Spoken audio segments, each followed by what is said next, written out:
El título del sermón de esta mañana, hermanos, es Anhelo ser limpio y completo. Ya vamos a ver un poco por qué completo. ¿Por qué completo? Y saben, para comenzar he traído un versículo de Salmos, Salmo 27, 13 al 14, es un salmo muy interesante que nos va a ayudar a entender y nos va a introducir el tema de esta mañana. Pero antes, familia, quiero que inclinemos el rostro para tener una oración y comenzar entonces la lectura de la palabra de Dios. Oremos. Padre bueno, Dios de amor, en estos momentos que vamos a empezar a leer tu santa palabra, quiero pedirte, Señor, que tu Santo Espíritu esté en medio nuestro y que todas las verdades, Señor, que están en este libro que tú inspiraste puedan salir limpias las ideas y las cosas por hacer a nuestros corazones y a nuestras mentes. Podamos comprenderlas realmente y ponerlas en práctica en nuestra vida. En el nombre de Cristo Jesús. Amén. Muy bien, familia. Entonces, ¿qué dice Salmo 27, 13 al 14? Me gustaría un voluntario que me lo lea. Adelante.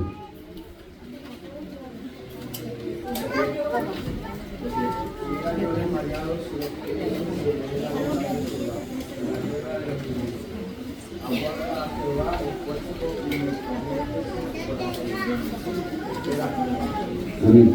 Gracias. Muy bien, familia. Aquí, este es un salmo muy conocido, lo hemos reforzado también en la escuela sabática, pero he puesto en amarillo algo importante. Dice, espera en Jehová. Esfuérzate y aliéntese tu corazón. Sí, espera en Jehová. He traído este versículo, hermanos, porque estamos en un mundo de velocidad constante. Y esperar no es común. No es común. Y estamos tan acelerados, hermanos, que nos olvidamos a veces de desayunar, nos olvidamos a veces de las cosas que debemos hacer correctamente porque no sabemos esperar. Y el Señor nos recuerda en Salmos que debemos esperar en Jehová. Y el salmista dice, hubiera yo desmayado si no creyera que Él debe ver la bondad de Jehová, ¿dónde? En la tierra de los vivientes. Muy bien. Con esta introducción vamos a continuar y vamos a ver qué es ser valiente. ¿Qué es ser valiente? Porque para que el pueblo pueda avanzar y para que podamos obtener la victoria final debemos ser valientes. Se refiere a una persona que tiene carácter ¿qué? Decidido, no tiene temor. Al enfrentarse a situaciones difíciles y peligrosas, ¿lo hace con qué? Con valor. Esa es una persona valiente. Una persona que tiene un carácter decidido y que en situaciones difíciles es donde se ve la valentía. Y peligrosas actúa con qué? Con valor. Vamos a buscar estos textos. Me gustaría que me ayudaran, hermanos, y vamos a leerlo. Aquí vamos a ver a la luz de la Biblia la teología de la valentía. ¿O qué quiere hablarnos Dios con relación a la relación entre el ser humano y el valor, la valentía? Primera de Samuel 16, 14 al 18. ¿Quién me puede ayudar?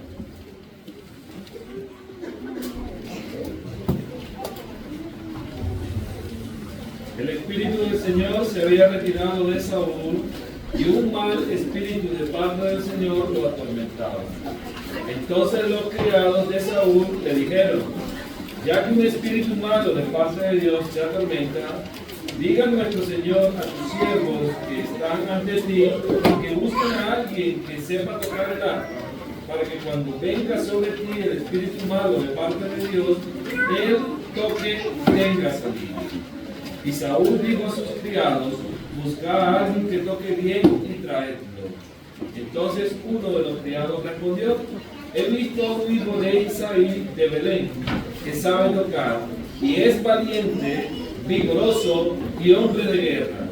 Es de hermosa presencia, prudente en sus palabras, y el Señor está con él. Amén. Muy bien, aquí vemos la experiencia de David y Esaú, cuando Esaú estaba muy convulsionado con los problemas, Y entonces David va y toca. ¿Y qué característica tenía David? Que era vigoroso, que era prudente y de buena presencia. Aquí nos empezamos a dar cuenta y la historia la conocemos un poco. ¿Cómo ve Dios la valentía?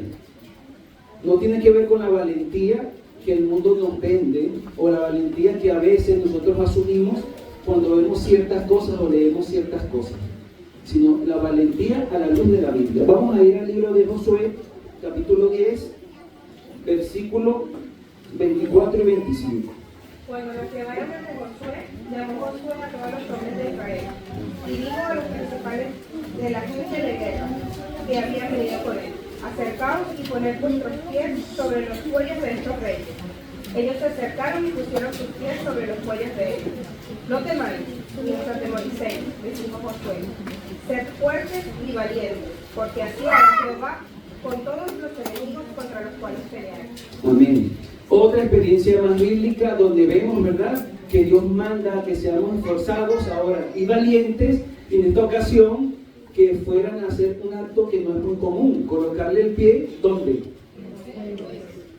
A unas personas que habían sido burladores de la palabra de Dios. Muy bien, hay muchas evidencias, hermano. Yo les invito a que en vuestras casas podamos encontrar muchas historias de valentía, pero vamos a cerrar esta sección con Jueces 6, 12 al 18. Adelante, hermano. Delante de Jehová se le apareció y le dijo: Jehová está contigo, varón esforzado y valiente. Y Gedeón le respondió: ah, Señor mío, si Jehová está con nosotros, ¿por qué nos ha sobrevenido todo esto? ¿Y dónde están todas las maravillas que nuestros padres nos han contado diciendo: no nos sacó Jehová de Egipto? Y ahora Jehová nos ha desamparado y nos ha entregado en manos de nuestros maravillas. Y mirándole Jehová y le dijo: ve con esta fuerza y salvarás a Israel de la mano contra ellos. ¿No te envío yo? Entonces le respondió: ah, Señor mío, ¿con qué salvaré yo a Israel? He aquí que mi familia es pobre en Manasés, yo el menor en la casa de mi padre. Jehová le dijo: ciertamente yo estaré contigo, derrotarás a los madianitas como a un solo hombre. Y él respondió: yo te ruego que si he hallado gracia delante de ti, me des señal de que tú has hablado conmigo. Te ruego que no te vayas de aquí hasta que vuelva a ti y saques mi prenda y la ponga delante de ti.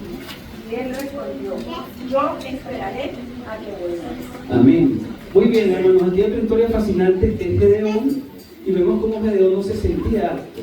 Veía su pasado, veía su familia, veía las cosas que habían acontecido, y él no sentía esa valentía. Sí, pero el Señor le dijo: te mando yo, te envío yo. Muy bien. Entonces la valentía no tiene que ver, hermanos, con capacidades que yo pueda tener por la genética que yo pueda obtener, o porque he ido a hacer un curso de estos de inteligencia artificial y ahora soy una persona valiente. No. Esto tiene que ver con mi relación con Dios. Y no lo estoy diciendo yo, lo está hablando la palabra de Dios. Mi relación con Dios, tu encuentro personal con Cristo. Ahí es donde empieza a haber valentía en nuestras vidas. Una valentía que transforma, una valentía que nos guía a la vida eterna. Muy bien, vamos a continuar, vamos a leer bastante y necesito vuestro apoyo. Para conquistar las murallas de Jericó, miren lo que le dice Josué 1:18. Cualquiera que sea rebelde a tu mandamiento y no obedezca tus órdenes en todas las cosas que le mandes, ¿que qué? Que muera. Tú solamente esfuérzate y sé valiente. ¿Saben? Este versículo a veces suena como fuerte, ¿verdad? Algunos dirán: eso está en la Biblia. Pero ¿saben? Josué había recibido el liderazgo ¿de quién? De Moisés. Y el objetivo era entrar a la Canaán terrenal. Y tenían que pasar por un pueblo súper complicado que era Jericó, una de las mejores murallas. Y ellos necesitaban ser obedientes y dispuestos, porque si eran rebeldes o no obedecían las órdenes que se les daba, como conocemos la historia, las murallas no hubieran caído. Ellos tenían que trabajar en equipo, trabajar unidos. Recuerden el milagro de las murallas de Jericó, tenían que estar juntos. Y para eso debían obedecer. Y debían de no ser rebeldes. La historia la conocemos, las murallas de Jericó cayeron. Y al final el Señor fue avanzando con ellos. Muy bien. Atención. Aquí les traje cómo el Señor nos da la clave de cómo desestabiliza las cosas del enemigo. Les gustaría saber una experiencia en la palabra de Dios donde el Señor nos enseña cómo desestabilizó un complot en contra de sus principios. Pues vayamos a Segunda de Crónicas, capítulo 32, versículos 20 al 23.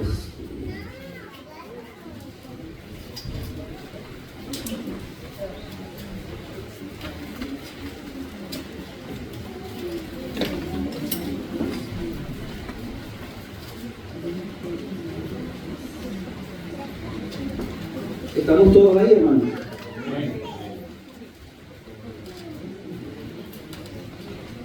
Leo la palabra de Dios. Pero el rey Ezequías y el profeta Isaías, hijos de Amós, oraron por esto y clamaron al cielo.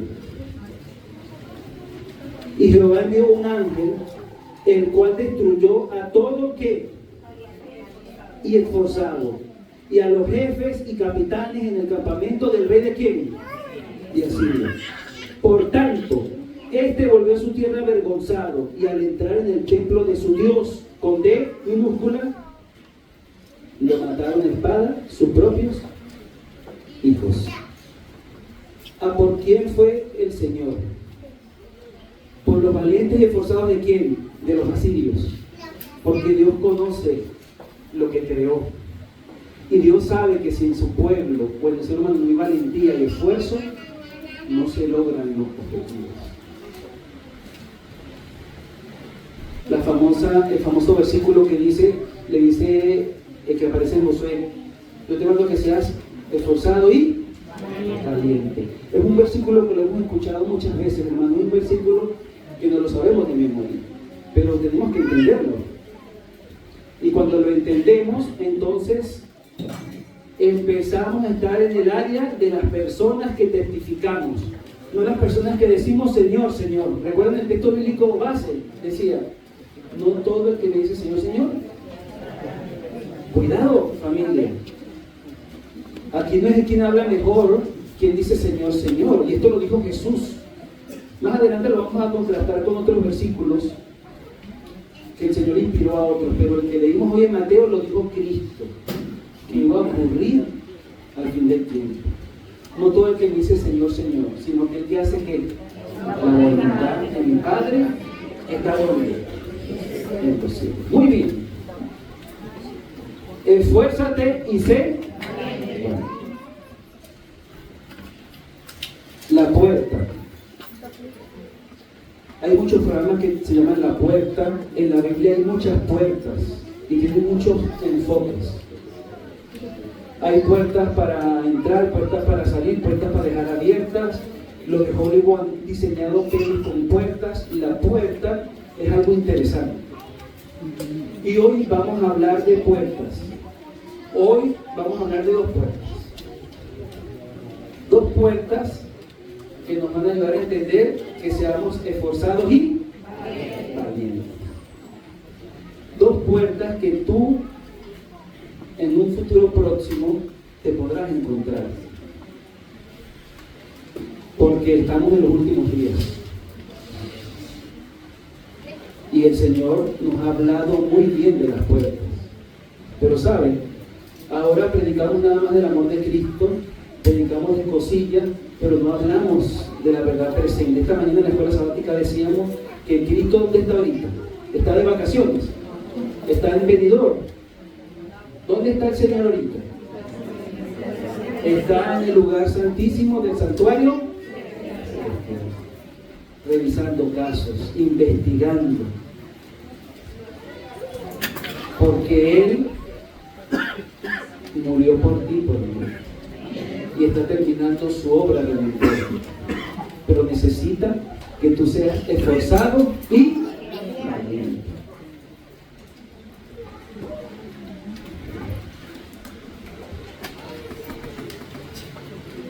Primera puerta, Génesis 7, 13 al 16.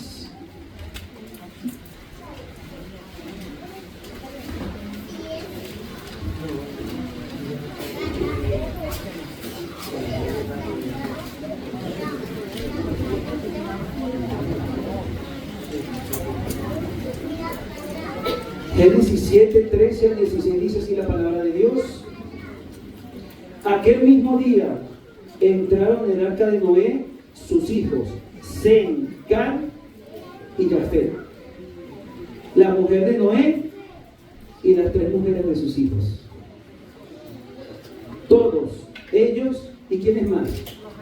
Y todos los animales salvajes, según su especie, todos los animales domésticos según sus especies, todo reptil que se arrastra sobre la tierra según su especie, toda ave según su especie, y toda clase de pájaros y seres alados. Entraron pues con Noé en el arca de 2 en 2, de todo ser en que había espíritu de vida. Los que entraron eran macho y hembra de cada especie, como le había mandado Dios, y Jehová le cerró la puerta. Me gusta mucho que dice, después que explica todo, los 8 seres humanos y todos los animales, los explica bien Moisés ahí en Génesis, y dice, como había indicado ¿quién? Dios. ¿Saben? 120 años, estoy un poco recapitulando la escuela sabática, duró Noé exhortando al pueblo. No conocían lluvia, pero él tenía fe, era esforzado y valiente. En momentos difíciles, cuando Dios le mandó a mandar un mensaje de salvación, Noé lo dio. No conocía lluvia, lo dice la hermana Guay, y profetizó que la tierra sería destruida por agua. Se burlaban. Dice la prima inspirada que Matusalén y Enoc lo vieron predicando. Dice la prima inspirada que cuando el pueblo empezó a ver los animales que obedecían a Cristo, les dio un temor. Cómo iban pasando de 2 en 2 y los limpios en parejas de 7. Y nos comentan en Patriarcas y Profetas que se sorprendieron y algunos intentaron acercarse al Señor, pero esto no les duró mucho. Otra vez se burlaban de Noé. La puerta se cerró, hermanos, y pasaron 7 días, y esos 7 días se burlaron peor de lo que habían dicho. Golpeaban el arca, y los 8 seres humanos y los ángeles dentro del arca, esperando al Señor. No esperando el wifi, ni acelerado en la vida. ¿Qué estaban dentro del arca? Esperando al Señor. En la espera. Se oscureció el cielo y duró 40 días. Dice la palabra de Dios que las cataratas se abrieron. Se cerró la puerta, se dejó un espacio, y después vino la tempestad. Muy bien. Miren lo que dice Patriarcas y Profetas, página 79. Condiciones semejantes prevalecen hoy día. ¿Cuándo? Hoy. Junio 2025. Lo que es lícito en sí es llevado ¿a qué? Al exceso. Se complace el apetito sin restricción. Hoy muchos de los que profesan ser cristianos comen y beben en compañía de ¿quién? De los borrachos, mientras sus nombres aparecen ¿dónde? En las listas de honor de ¿dónde? De las iglesias. La intemperancia entorpece las facultades morales y espirituales y prepara el dominio de las pasiones bajas. Multitudes de personas no sientan no sienten la obligación moral de dominar sus apetitos sensuales y se vuelven esclavos de la concupiscencia. A veces cuando escuchamos de apetitos, de cosas sensuales, pensamos que es solamente sexo. Pero no es eso nada más, hermano. Es todo aquello que es motivado por la emoción. Todo aquello que nos mueve.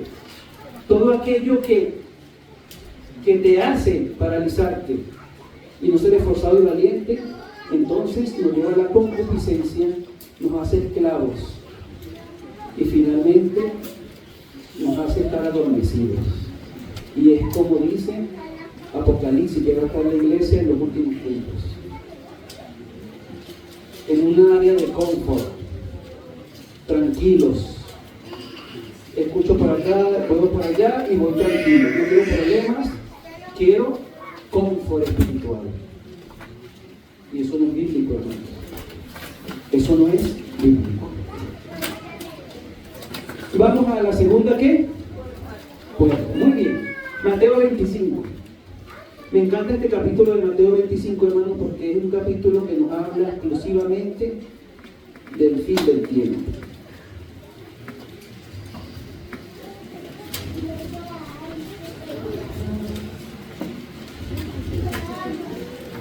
Ya vimos en la experiencia de la puerta del arca de Noé una realidad, y ahora el Señor nos lleva una parábola de Mateo 25, versículos 10 al 13.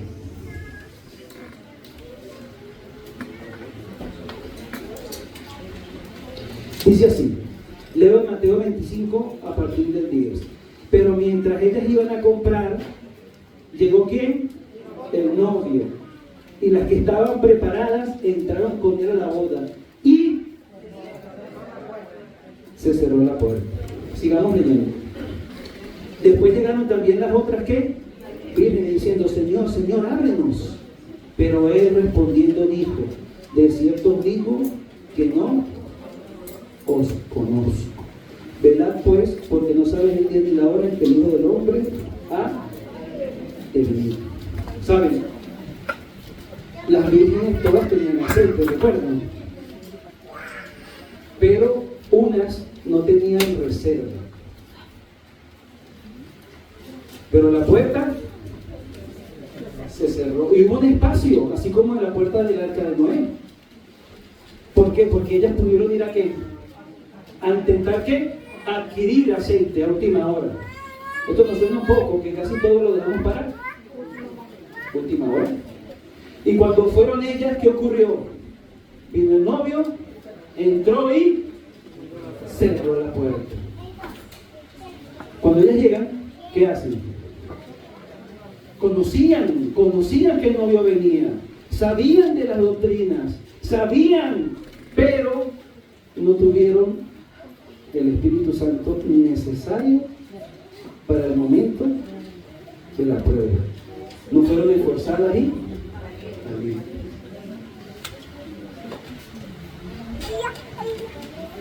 a veces se ha creído, hermanos, incorrectamente, que cuando el novio llega es cuando viene el Señor Jesucristo, pero no es así. Hay que estudiar bien la parábola. Está hablando del año de 1844, cuando el Señor pasa del lugar santo al Santísimo. ¿Y hoy está dónde? En el Santísimo. Y pronto saldrá para venir a buscar un pueblo que es esforzado. Gloria a Dios. Muy bien. ¿Qué dice el Espíritu de Profecía? Dice lo siguiente. Palabra de vida del gran maestro. Lo recomiendo. Es un libro que nos habla específicamente de las parábolas. Y dice así. Pero las personas representadas por las vírgenes fatuas se han contentado con una obra que superficial. No conocen a quién. No conocen a Dios. Hermanos, tenían aceite, pero no conocían a Dios. No han estudiado ¿qué? Su carácter, no han mantenido comunión con Él. Por lo tanto, no saben cómo confiar en Él, cómo mirarlo y cómo vivir. Su servicio a Dios degenera en formulismo. Vendrán a ti como viene el pueblo y se estarán delante de ti como mi pueblo y oirán tus palabras y no las pondrán por obra. Antes hacen halagos con sus bocas y el corazón de ellos anda en pos de su avaricia. El apóstol Pablo enseña que esta será la característica especial de aquellos que viven precisamente antes de la segunda venida de Cristo, y dice: en los postreros días vendrán tiempos peligrosos, que habrán hombres amadores de sí mismos, amadores de los deleites más que de Dios, teniendo apariencia de piedad, mas habiendo negado la eficacia de ella. Señor, Señor. No todo el que me dice Señor, Señor, sino aquel que hace la voluntad del Padre que está en los cielos. Julián Hernández. ¿Quién conoce a Julián Hernández? ¿En serio? Julianillo. ¿Nació dónde? En Valverde del Campo, a 40 kilómetros de Valladolid, o sea, es español. Muy bien. Sus limitaciones humanas de Julián Hernández, Julianillo, ¿cuáles eran? Familia, pobre, bueno, eso es muy común. Baja de estatura, también es bastante común. Muy delgado, como le decían sus amigos, parecía solo piel y hueso. Nosotros somos a veces muy jocosos, ¿verdad? Y a veces vemos cosas así, ponemos etiquetas. Yo recuerdo un profesor de informática, de computación, que caminaba así. Tenía un problema. Y le decíamos punto y coma, porque él enseñaba programación. Y entonces le enlazamos. Somos muy jocosos a veces, pues. Julianillo no se escapó de eso. Parecía solo piel y hueso. Tenía también una joroba. Limitado en capacidades, pero poderoso en sus convicciones. O sea, aquí nos dice que Julianillo era un hombre esforzado y valiente. Él no se destacaba por sus dotes intelectuales, ni por su riqueza, ni por su influencia, ni por su alcurnia. Sin embargo, este hombre fue con todo, entre una raza de héroes, el más osado, el más intrépido y el más ¿qué? Valiente. Julianillo Hernández es el héroe por antonomasia de la Reforma Española del siglo XVI. Esto lo escribió Samuel Vida en Historia y Inquisición. Julianillo vivió en el siglo XV. Probablemente pasó por aquí, por estos lugares, cuando fue a Andalucía, cuando fue a Valladolid, cuando venía de Alemania. Julianillo, Julián Hernández. Y pronto veremos que la hermana Weiss lo cita.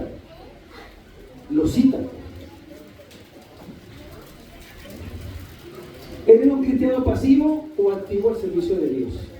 ¿Eres puro Señor, Señor? ¿O obedeces al Padre que está en los cielos? Julianillo llegó a ser, según un historiador y erudito católico, el más activo de todos los reformadores. También añade que este tenía una terquedad y fanatismo a toda prueba, de un valor personal que rayaba en temeridad y de una sutileza de ingenio y fecundidad de recursos que verdaderamente pasman y maravillan. Esto es lo que encontramos en la historia de los heterodoxos españoles. Julianillo era constante, esforzado, valiente, avanzaba con convicción. ¿Cuál fue el desafío de Julianillo? Bueno, el hermano Jimmy me está hablando tanto de Julianillo, pero yo no veo todavía algo espectacular, algo espiritual. Pero miren lo que sucede. En el 1556, Juan Pérez de Pineda tradujo el Nuevo Testamento en español en Ginebra. Estamos en el siglo XV. La Reforma Protestante. Vamos a situarnos. En ese momento las Biblias estaban atrapadas. Y Juan Pérez de Pineda tradujo ¿a qué idioma? Al español. Miren lo que sucedía en ese entonces. Cualquiera que tradujera en primero o destruyera la Biblia, en español era ¿qué? ¿Quemado qué? Vivo. Quemado vivo. Julianillo sería esforzado y valiente. Una gota de valentía es más valioso que ¿qué? Que un mar de cobardía. Y mire lo que dijo Julianillo: todo esto lo introduciré yo en España, sea como sea y al precio que sea. ¿Qué quería distribuir Julianillo? La palabra de Dios. En ese momento no estábamos hablando de la ordenación de la mujer, en ese momento no estábamos hablando del matrimonio mixto. En ese momento Julianillo tenía que estar en la verdad presente, y era llevar la Biblia en español a España. Él vivió su evangelio del momento. Y Dios quiere que tú y yo vivamos el evangelio de hoy, de este momento. Que no puro Señor, Señor. Que hagamos la voluntad del Padre que está en los cielos.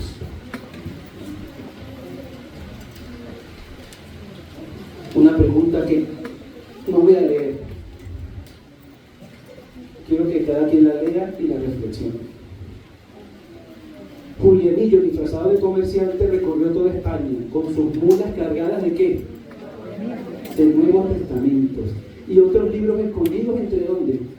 Entre rollos de tela dentro de grandes barriles ¿de qué? En ese entonces había unos barriles gigantes, se ponían en las mulas y eso, y ahí pasaba. Y había corrupción etílica, y entonces los que supervisaban todo, pues veían barriles de licor y que adelante, adelante, adelante. Julianillo era esforzado y valiente, hermano. Los libros circulaban secretamente de mano en mano. ¿Han visto ese libro azul chiquitito que es el Nuevo Testamento más los Salmos? Sí. Ese, en sus orígenes, fue el que utilizó Julianillo. Hoy no hay problema, hermanos. Yo sé que muchos de aquí tienen hasta más de 5 Biblias en su casa, de todas las versiones. La arqueológica que acaba de salir hace poco, la de la mujer, la del diácono, la del niño, la del joven, la de... Hoy no es el tema de nuestra acción espiritual. Ya Julianillo lo hicieron muchos en su momento. Hoy nos toca a nosotros realmente mostrar y seguir la secuencia espiritual de lo que el Señor ha hecho en toda la era de la tierra. Pero no cargando la Biblia en la mano nada más, ni teniendo 5 Biblias en casa, sino aplicando lo que aprendemos en nuestra vida. Eso es lo que el Señor espera de ti y de mí en el 2025. Miren lo que dice un católico, el libro Historia de la Compañía de Jesús en Sevilla. Con increíble habilidad encontraba él secretas entradas y salidas, y el veneno de la nueva herejía se divulgó con gran velocidad por toda Castilla y Andalucía. A donde ponía su pie, comenzaba ¿qué? El incendio. Él mismo enseñó a hombres y mujeres en las malas doctrinas de los reformadores, logrando su fin con demasiado acierto, especialmente en Sevilla, donde formó gracias a esto un verdadero nido de herejes. La historia del libro Compañía de Jesús. Esto es un católico de Julianillo. Era un hombre esforzado y valiente, protegido y dirigido por el Dios Todopoderoso.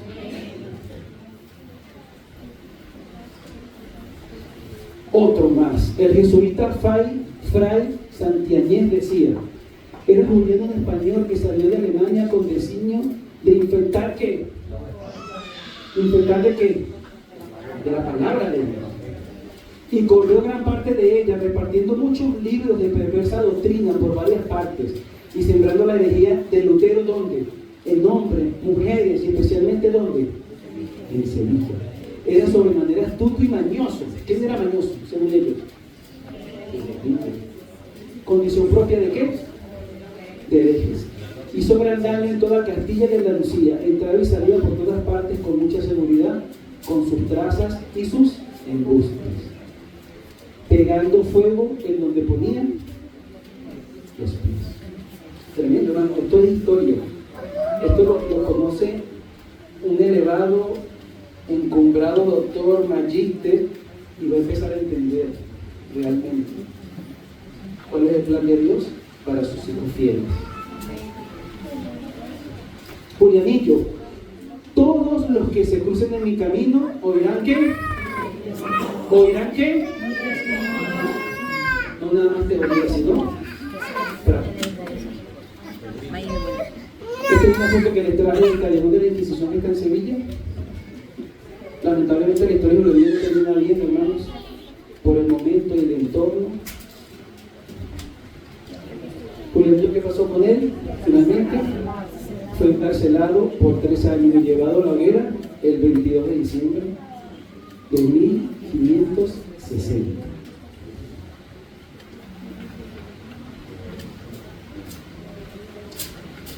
Junto con Julianillo hubo muchas personas importantes como Juan Calvino, que decía: un perro ladra cuando su amo es atacado. Y miren lo que concluía: yo sería un cobarde si es atacada la verdad de Dios y permanezco en silencio.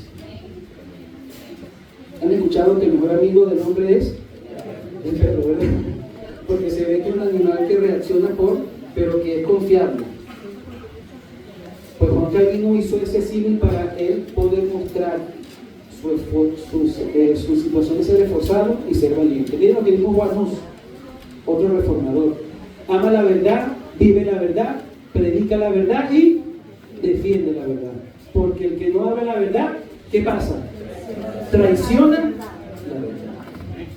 Hermanos, si Julianillo no hubiera pasado con esos barriles, todas esas Biblias y todo lo que él hizo, les invito a buscar la literatura. Tú y yo hoy no tuviéramos la Sagrada Escritura. Pero es un plan de Dios que comenzó en el preciso momento que Eva traiciona a Dios y Adán le sigue. En ese momento Dios activa un plan de salvación que lo está llevando hoy y con nosotros en el presente. Necesita que nosotros podamos avanzar esforzadamente. Julianillo hoy, si viviera, sería un hijo de Dios a prueba de críticas, a prueba de fuego.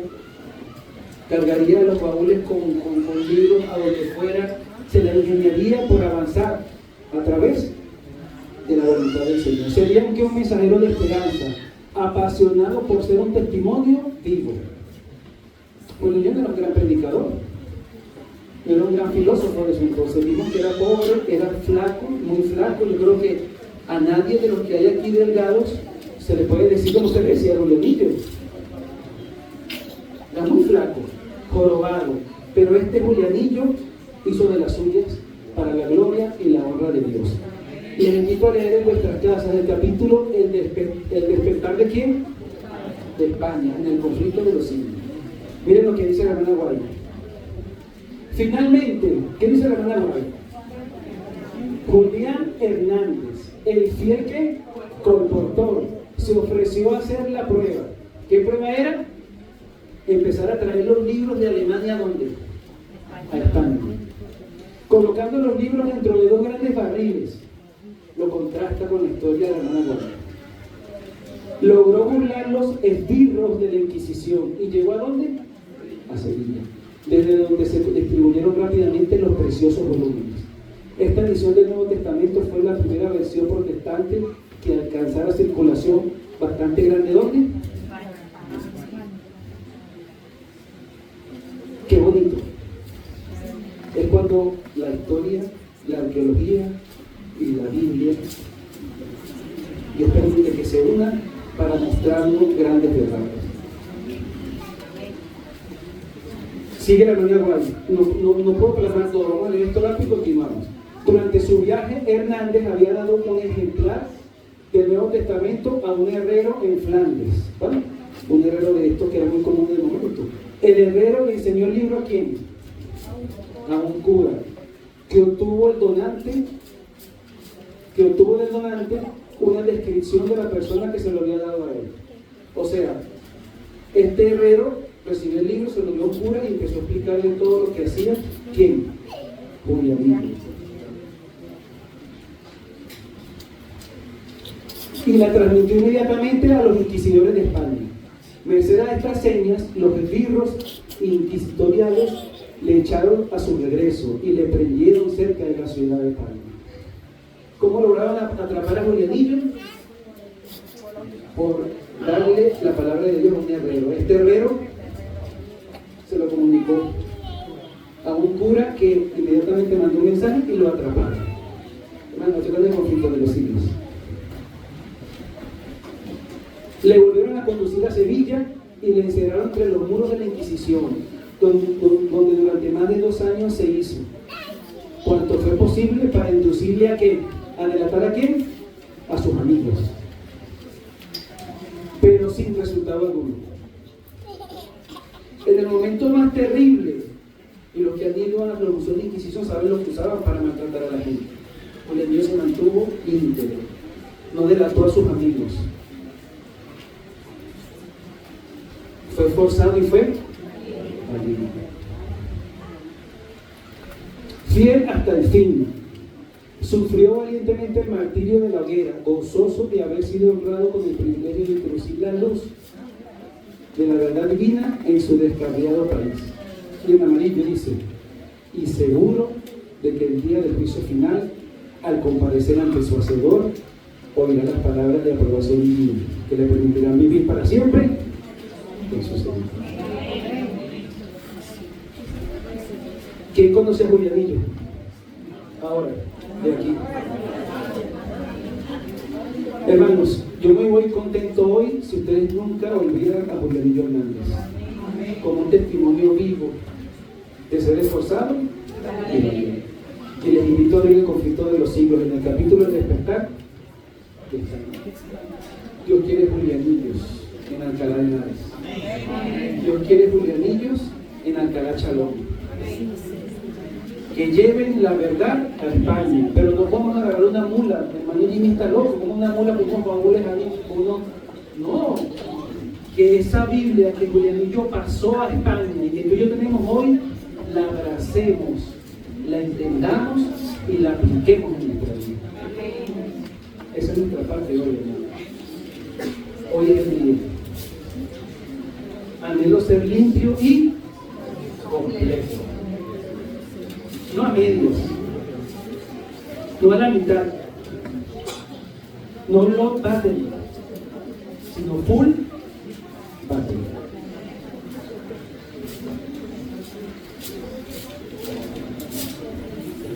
Nuestra mayor defensa como pueblo de Dios no es el silencio, sino la predicación de la verdad en teoría y práctica. El evento de los últimos días dice, a medida que se acerca el fin, los testimonios de los siervos de Dios, el testimonio de los siervos de Dios, serán más decididos y poderosos. Apreciada familia, ha llegado el momento de cerrar esta intervención. Y no puedo sentarme sin hacer un llamado especial a la iglesia de Alcalá para que pueda ser el Julianillo del siglo XXI. Pero ya va de hacer las cosas a medias. Necesitamos entregarnos completamente a nuestro Dios. Necesitamos mostrar en nuestra vida. Amarás a Dios sobre todas tus cosas y a tu prójimo. Qué mal nos vería Julianillo si viera hoy cómo estamos dándonos unos a otros. Amarás a tu Dios sobre todas las cosas y a tu prójimo. Os conocerán que son mis hijos, porque os amaréis unos.